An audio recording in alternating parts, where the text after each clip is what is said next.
pretty much parallel with the ceiling, okay, nice neutral position. So if your patient, as a lot of patients will, has this big forward head posture here, what are we going to do? Well, we're going to have to put a towel in there as well to make sure that the head's in that nice neutral position when you start. Okay, so you don't want them with the head back like that. You know, some people, if they've got no pillow, they're like that. We don't want to start from there for this exercise. So, what are we looking to do with the craniocervical flexion exercise? The indication is everything from mechanical neck pain to whiplash-associated disorder, neck pain, to cervicogenic headaches. It's been shown to have some effect in all of those conditions. And what it does is this. The theory is, and again, like I was saying to the guys earlier on, you've got to remember these theories have a sell-by date. So a lot of the rehab you learn here, you come back in a couple of years' time, that's changed, we'll change the course in here, so it's your responsibility to stay up to date. But currently this is part of the practice guidelines, and it's a very useful technique I found in a clinical setting to help a person get back and get some capacity and strength back into their neck. Now, if we look at craniocervical flexion, the theory is this, and they've established this in some of the EMG studies, that with people with neck pain, chronic neck pain, cervicogenic headache, those kind of conditions, they've got a late firing or delayed firing of the longus colli muscles. So the intersegmental muscles, the muscles that connect one vertebrae onto the next one, sort of like your multifidus in your lower back, that kind of thing. The local muscles, if we want to borrow those theories, we believe in them or not, the local muscles are late firing or slightly weaker, and the global muscles are overactive and tighter as a compensation. Now, it's a controversial enough theory, but that's the theory behind this thing. So we're going to try and strengthen the local muscles without overly activating the global muscles, and then we're going to strengthen from the inside out. After a week or so, we're going to start integrating in the global muscles as well.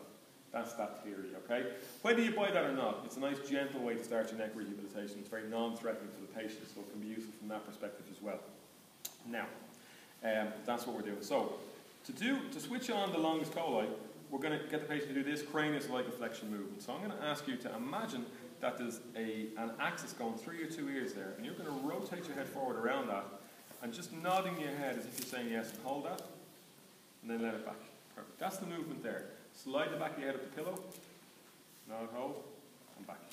Excellent. That's the craniocervical flexion movement. Flexion of the cranium on the cervical spine. So, we'll kick off. We're going to put a pressure cuff. If you don't have it, we can do it without, okay? That's going to be the case for everyone apart from Julie, right? Well, since Julie went to trouble again, they're bringing it in. Did you get this for Christmas? Did Santa bring you this? No, we brought her a stool. Oh, that's nice. We got a massage stool. Did you get a massage stool?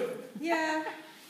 Yeah. She was delighted now. And I got a spine for my birthday. Still warm. You needed one of them. That's what this fucking course does to you. The bitterness. Yeah. That was bitter. So, What is this? Hey, you got 11 hours sleep last night. You should be on top of the world. Too much. you don't mind, you can just fast forward. Yeah. Watching it, And cut the shit out, you know. Guys, pull this tape in here, come on, bring it in. Fuck's sake, lads, Okay, so, now you'll find on YouTube, you'll find if you Google Chattanooga craniocervical flexion test, you'll get a better description of this because they have two cameras there so you can see the gauge and you can see the patient in the movement as well, right? Chattanooga, Chattanooga, Chattanooga, I think it's in Canada. In America, isn't it? Johnny Castle. Yeah.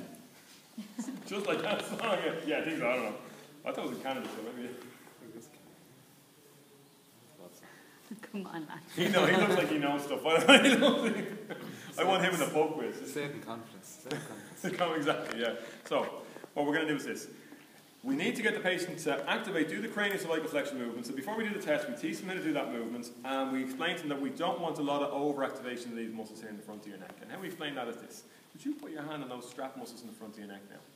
Now, I want you to lift your head up off that pillow. Can you feel them getting tight? We don't want them to get tight like that when we're doing this test or when we're doing the exercise. You understand? If you feel them getting tight, just tell me, okay? Now, I'm going to palpate here as well as we do this test. So, we pump this guy up to 20 millimeters of mercury. So you usually have to go past that with these gauges here. Go past that and come back down, release it, come back down until we hit 20 millimeters of mercury there. That's 20 on your gauge. And we're going to bring that up in increments of 2. So see the next notch up there? That's 20. Yeah, there you go, perfect. Yeah. Hold it at that for 3 seconds and bring it back down to 20.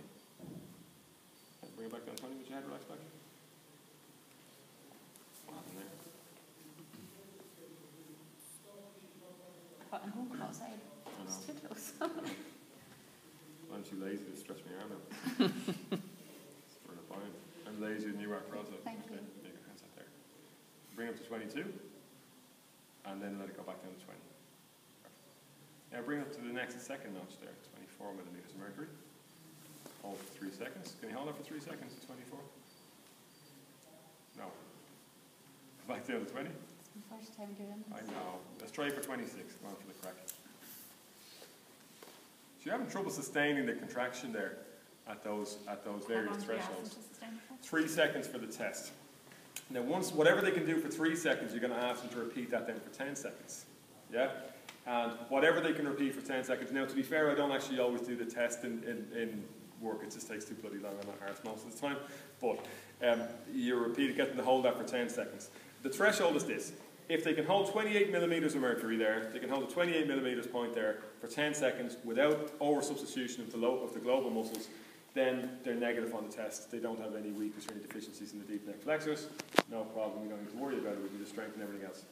If they don't get that 28 millimeters of mercury, if they're 26 or 24, and it's kind of fading and they can't really hold it for 10 seconds, then this exercise is indicated, and we start training them at around that level. Whatever they can hold for 10 seconds, we start training them at that level, okay? And they're going to work up to 10 holds at 10 seconds at that level. So for you, my dear, I'm afraid it's 22 millimeters of mercury. Sorry. Is that okay to distance-wise, is it? And get you to bring it up to 22. So when she flexes, basically, pressure goes up. Yeah, exactly, yeah. So you want 22 for me? Just one notch? No, again, she's annoyed now that she didn't get it. She's really annoyed. It's coming through the machine. Yeah. Okay, neutral, and go again. Bring it up to 20. Although we should have given her a couple of shots to be fair. That thing will explode. Well, the key is this. The key is it's about control. So bring it to 22 and hold it there. It's about that control element and the endurance element more so than about the and then it back down to 20. Nice. Go again. So you're learning to control that there. Is it a little bit complicated with the gauge? Yes, it is. But for someone with neck pain, is it handy? Yes, it is, because they can actually visually see progress. How do you know they're not just extending the head into to increase the pressure? Because I'm watching them and I'm telling them not to. Okay. It's qualitative. Because it's Well, they could use the second pressure pad underneath their head. No, she was doing a very decent version of deflection there, wasn't it? Just pushing back into it. Because we do want to avoid just pushing the head back into it, because that doesn't really recruit the muscles the way we want to. Good point. So, for the rest of you that don't have that gadget, we're going to do this.